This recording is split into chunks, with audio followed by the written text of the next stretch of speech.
Missionary schools have got a prominent position when we talk of development of education in the colonial rule. Now, translating the Bible and preaching it to the heathen were accompanied by another tactic and an emphasis on schooling as an aspect of the preaching endeavor. یعنی Bible کو عوام الناس تک پہنچانے میں ان کی زبان کے علاوہ ایک اور امپورٹنٹ ایسپیکٹ اور بہت بڑا مائل سٹون یہ تھا کہ اسکولز کو استعمال میں لایا جانے لگا کرسچینٹی کے پرچار کے لیے. 1811 سے مشنریز نے ایک نیٹ ورک بنانا شروع کیا اسکولز کا سری رامپور اور اس سے ملحقہ علاقوں کے اندر. The schools provided an elementary education accompanied by religious instruction. اور پھر schools نے elementary education دینی شروع کی لیکن اس کے ساتھ ساتھ کچھ religious instructions بھی شامل تھے.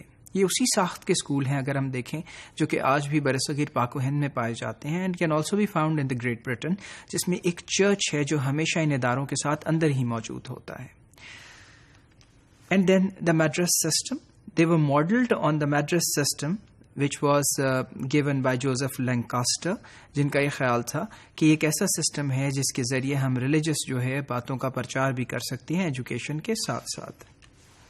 The Madras system was considered to be one of the three powerful engines alongside missionary and Bible societies to facilitate the spread of gospel over the world. اور کرسچینٹی کو دنیا میں پھیلانے کے لیے مشنریز اور بائبل کے علاوہ یہ ایک تیسرا بڑا انجن ہے جس کو بہت پرومیننٹ حیثیت حاصل ہے جس کے تحت کرسچینٹی جو ہے اس کو دور دور تک پھیلایا گیا.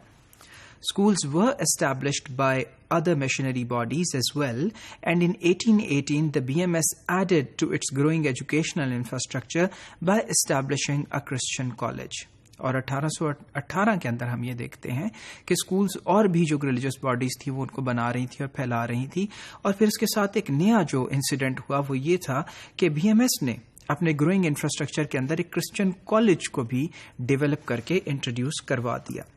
While many of the schools established in this period didn't survive for long, the idea that education might serve to prepare young minds for a conversion took deep root. اور پھر یہ آئیڈیا کہ بہت سے اسکول جو اس Irina میں اس عرصے میں اس دور میں قائم کیے گئے وہ سروائیو تو نہ کر سکے لیکن یہ آئیڈیا تھا کہ جو ینگ مائنڈس ہیں انہیں کنورٹ کیا جائے. اس نے ایک بہت گہری جو اپنی جڑیں تھیں وہ قائم کر لیں سب کانٹیننٹ کے سسٹم کے اندر.